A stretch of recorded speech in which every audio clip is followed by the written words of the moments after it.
لله الصلاة والسلام على أشرف المرسلين وعلى آله وصحبه أجمعين. അല്ലാഹു സുബ്ഹാനഹു വ തആല നമ്മളെ ഒരുമിച്ചുകൂടെ ഖബൂലാക്കി അനുഗ്രഹിക്കുമാറാകട്ടെ. നമ്മുടെ നോമ്പുകളും നമസ്കാരങ്ങളും എല്ലാ സൽക്കർമ്മങ്ങളും അല്ലാഹു സ്വീകരിക്കുമാറാകട്ടെ. നമ്മുടെ പാപങ്ങൾ മുഴുവനും അല്ലാഹു പരിപൂർണമായി വിട്ടുപുറത്തു മാപ്പാക്കി അവൻ്റെ സജ്ജനങ്ങളിൽ നാം ഏവരെയും ഉൾപ്പെടുത്തി അനുഗ്രഹിക്കുമാറാകട്ടെ. ആദരവായി നബി സല്ലല്ലാഹു അലൈഹി വസല്ലമ തങ്ങൾ പഠിപ്പിക്കുന്നു, മൻ ഹസുനത്തു സ്വലാത്തുഹു വകസുറ ഇയാലുഹു വഖല്ല മാലുഹു വലം യതഖബ്ബൽ മുസ്ലിമീന കാന മഈ ഫിൽ ജന്നതി കഹാതൈൻ. റസൂലുള്ളാഹി സ്വല്ലല്ലാഹു അലൈഹി വസല്ലമ തങ്ങൾ പറയുന്നു, ഒരാളുടെ നമസ്കാരം വളരെ മെച്ചമായി അതിൻ്റെ സുന്നത്തുകളും ഫർളുകളും അദബുകളും എല്ലാം പാലിച്ച് കൃത്യമായിട്ട് അല്ലാഹുവിൻ്റെ ഹബീബായ നബി തങ്ങൾ പഠിപ്പിച്ചതുപോലെ പരിപൂർണമായ അവരുടെ നമസ്കാരമാക്കി അവൻ്റെ നമസ്കാരത്തെ മെച്ചപ്പെടുത്തി. അങ്ങനെ മെച്ചപ്പെടുത്തിയ ഒരു മനുഷ്യൻ അവന്റെ കുടുംബാദികൾ ആധിക്യമുള്ളതായി, അവന്റെ കുടുംബത്തിൽ അവന്റെ മക്കളും അവന്റെ ഉമ്മയും അവന്റെ വാപ്പയും ഉൾപ്പെടെ അവന്റെ കുടുംബത്തിൽ ധാരാളം പേരുണ്ട്. പക്ഷെ അവന്റെ സമ്പത്ത് വളരെ തുച്ഛമാണ്. എല്ലാവരെയും പോയിട്ട് കൊണ്ടുപോകുവാനും അവർക്ക് ഭക്ഷണം കൊടുക്കുവാനും അവരുടെ ജീവിത സൗകര്യത്തിനും ഒന്നും കൃത്യമായിട്ടുള്ള സാമ്പത്തിക ശേഷി അവനില്ല. റസൂലുള്ളാഹി തങ്ങൾ പറയുന്നു, അങ്ങനെയുള്ള ഒരു മനുഷ്യൻ വലം യതഖബ്ബൽ മുസ്ലിമീൻ, ഒരു മുസ്ലിമിനെ സംബന്ധിച്ചിടത്തോളം ഒരാളെ കുറിച്ചും അയാൾ പരദൂഷണം പറയാറുമില്ല.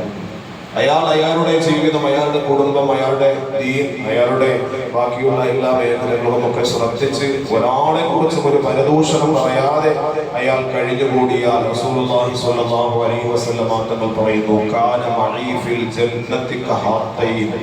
റസൂലുള്ളാഹി രണ്ട് വിരലുകൾ ചേർത്തിട്ട് റസൂലുള്ളാഹി തങ്ങൾ ആ മനുഷ്യനെ സംബന്ധിച്ച് പറഞ്ഞു. നമസ്കാരം മെച്ചപ്പെടുത്തിയ മനുഷ്യൻ, കുടുംബത്തിലെ അംഗങ്ങൾ ജനസംഖ്യ അധികരിച്ച മനുഷ്യൻ, അവന്റെ സാമ്പത്തിക ശേഷി വളരെ പിന്നിലായ ഒരു മനുഷ്യൻ, ദാരിദ്ര്യത്തിലേക്ക് താഴെയായ ഒരു മനുഷ്യൻ, അങ്ങനെയുള്ള ആരെക്കുറിച്ചും ഒരു മോശമായ ആരെക്കുറിച്ചും ഒരു പരദൂഷണമോ ഒന്നും പറയാതെ കഴിഞ്ഞുകൂടിയ മനുഷ്യൻ റസൂലുള്ളാഹി തങ്ങൾ പറയുന്നു, കാന മഈ ഫിൽ ജന്നതി കഹാതൈൻ.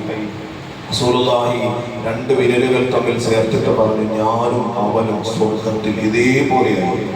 രണ്ട് വിരലുകൾ ചേർത്ത് വെച്ചിട്ട് പറഞ്ഞു, ഞാനും ആ മനുഷ്യനും സ്വർഗത്തിൽ ഇതേപോലെ അടുത്തിരിക്കുമെന്ന് ആദരവായ നബി സല്ലല്ലാഹു അലൈഹി വസല്ലം തങ്ങൾ പഠിപ്പിച്ചു.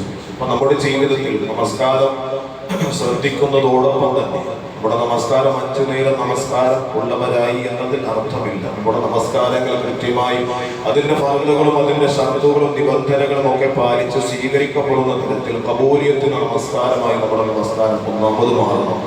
2, നമസ്കാരമുള്ള ഒരു മനുഷ്യന്റെ ക്വാളിറ്റി എന്ന് പറയുന്നത് ബാക്കിയുള്ള എല്ലാ പാപങ്ങളും അവന്റെ ജീവിതത്തിൽ ഇല്ലാതെ വരും. നമസ്കരിക്കുന്ന യഥാർത്ഥമായ ഒരു വിശ്വാസിയുടെ നമസ്കാരം, ആ നമസ്കാരം കൃത്യമായി പതിവാക്കുന്ന ഒരു മനുഷ്യന് അവൻ മറ്റുള്ളവരെ കുറിച്ച് ഏഷണ പറയാനോ പരദൂഷണം പറയാനോ കുറ്റം പറയാനോ ഒന്നും അവന് മെനക്കെടില്ല. കാരണം അവന്റെ നമസ്കാരം അതിൽ എല്ലാത്തിലും തടയാണ്.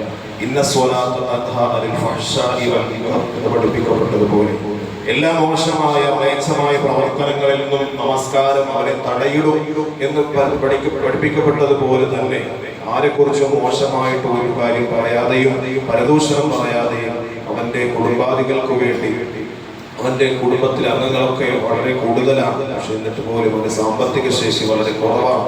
അവർക്ക് കൃത്യമായിട്ടുള്ള കാര്യങ്ങളൊന്നും അവർ ചെയ്തു കൊടുക്കാൻ കഴിയുന്നില്ല. അങ്ങനെയുള്ള ഒരു മനുഷ്യൻ റസൂലുള്ളാഹി തങ്ങൾ പഠിപ്പിച്ചു, അവനും ഞാനും സ്വർഗത്തിൽ ഇതേ പ്രകാരം അടുത്തിരിക്കുന്നു എന്ന് നബി സല്ലല്ലാഹു അലൈഹി വസല്ലം തങ്ങൾ പഠിപ്പിക്കുമ്പോൾ, എൻ്റെ പ്രിയമുള്ള സഹോദരങ്ങളെ, നമുക്കും അത്തരത്തിൽ നമ്മുടെ നമസ്കാരങ്ങൾ മെച്ചപ്പെടുത്തി നമ്മുടെ എല്ലാ നന്മകളിലും അള്ളാഹുവിന്റെ തൃപ്തിയും പൊരുത്തവും ഒക്കെ സമ്പാദിച്ച് പരിപൂർണ വിശ്വാസികൾ, ഈമാനുള്ളവരിൽ കടന്ന് നാളെ ജന്നാത്തുൽ ഫിർദൗസിൽ നബി തങ്ങളോടൊപ്പം ഒരുമിച്ച് കൂടാൻ അള്ളാഹു നമുക്ക് ഏവർക്കും സൗഭാഗ്യം നൽകി അനുഗ്രഹിക്കുമാറാകട്ടെ.